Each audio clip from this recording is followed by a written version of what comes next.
আসসালামু আলাইকুম, কেমন আছেন সবাই? আশা করি সবাই ভালো আছেন। আমি সাদিয়া পদ্দেশী নতুন একটি ভিডিও আপনাদের মাঝে শেয়ার করলাম। আশা করি ভিডিওটি ভালো লাগবে।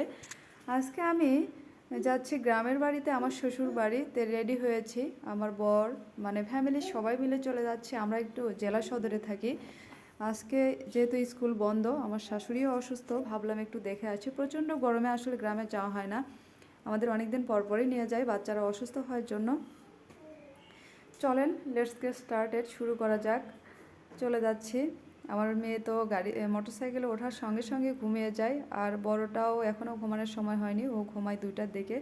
আমরা 12টার দিকে রওনা দিচ্ছি। একদম সকালবেলা উঠে সব কাজ সেরে বাচ্চাদের খাওয়ায়ে গোসল করে নিয়ে দেরি হয়ে যায়। যদিও ভাবছিলাম একটু ভোরবেলা যাব, রোদ যাতে না লাগে, কিন্তু কাজ সেরে নিতে নিতে অনেক দেরি হয়ে গেল। দেখেন আমার শ্বশুরবাড়ি এলাকায় কিন্তু রাস্তাগুলো খুবই সুন্দর, একদম মনোরম পরিবেশ, সবুজের সমারোহ, রাস্তার দুই পাশে অনেক বাঁধঝাড়। এদিকে যাচ্ছি আর ভাবলাম একটু ভিডিও করে নিই, আমার শ্বশুরবাড়ির এলাকাটা আপনাদের মাঝে একটু শেয়ার করি। গ্রাম তো গ্রামই, প্রত্যেক এলাকায় কিন্তু খুবই সুন্দর। দেখেন আকাশে প্রচণ্ড পরিমাণ রোদ, আর রোদের মধ্যে আমরা বের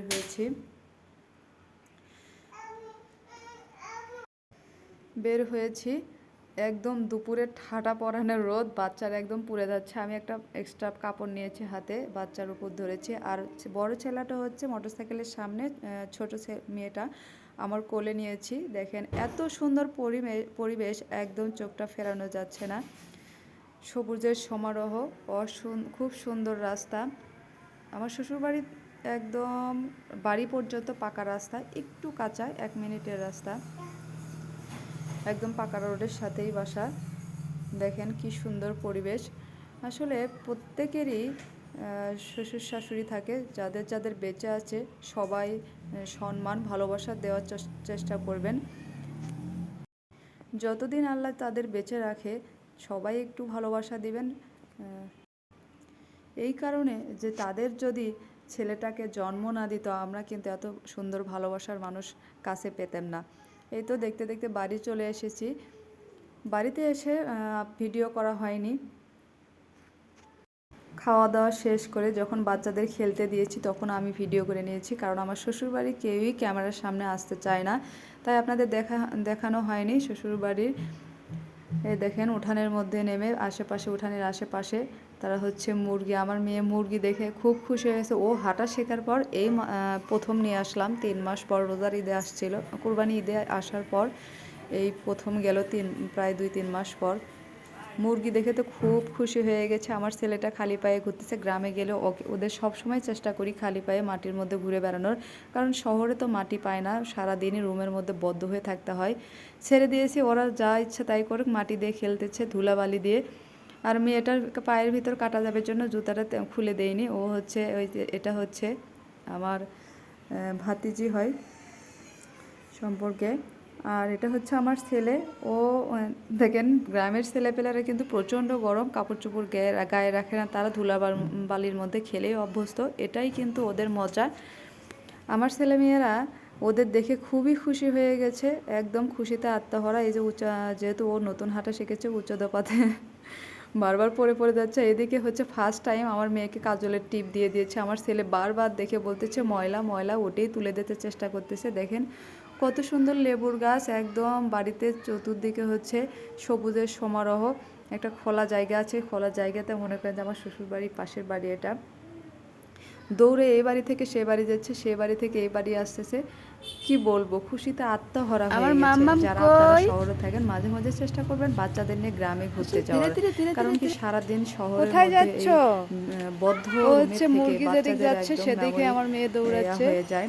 খোলামেলা পরিবেশে থাকলে বাচ্চাদের মনে করেন যে মেধা বিকাশ হয়।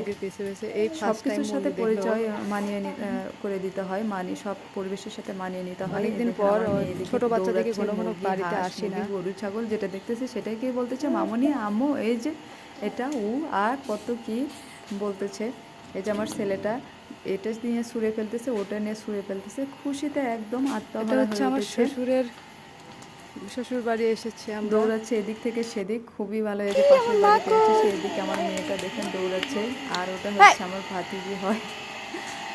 অসাধারণ একটা পরিবেশ। দেখেন কাহিনী গ্রামে অবস্থা। সামান্য জায়গা তো পড়ে দেখেন থাকলেই তারা লাউয়ের হচ্ছে গাছ যে লাউয়ের গাছ খুবই লাগাইছে। সুন্দর হয়েছে, লাল শাক। তারপরে এই যে গ্রামের লাল বাড়িতে শাক, দেখবেন একটু লাউয়ের ফাঁকা গাছগুলো জায়গায় কিন্তু পাইলেই তারা সুন্দর কিন্তু হয়েছে। ফেলে রাখে না, বিভিন্ন লাউ গাছ বা শাক সবজি যেটাই হোক সেটাই ভেঙে রাখে।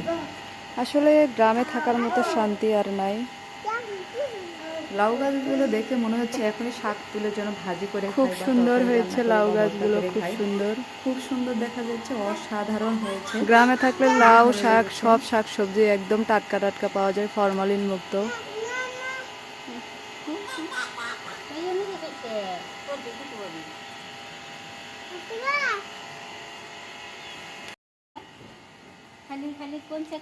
গ্রামের আসলে অসাধারণ পরিবেশ, মনোমুগ্ধকর পরিবেশ। সুপারি গাছ, এই যে কচুর গাছ। সুন্দর করে একটু ভিডিও করে দিচ্ছি সবার সাথে শেয়ার করার জন্য। এটা হচ্ছে পুঁই শাক না? লাল গাছ। লাল পুঁই শাক, এই যে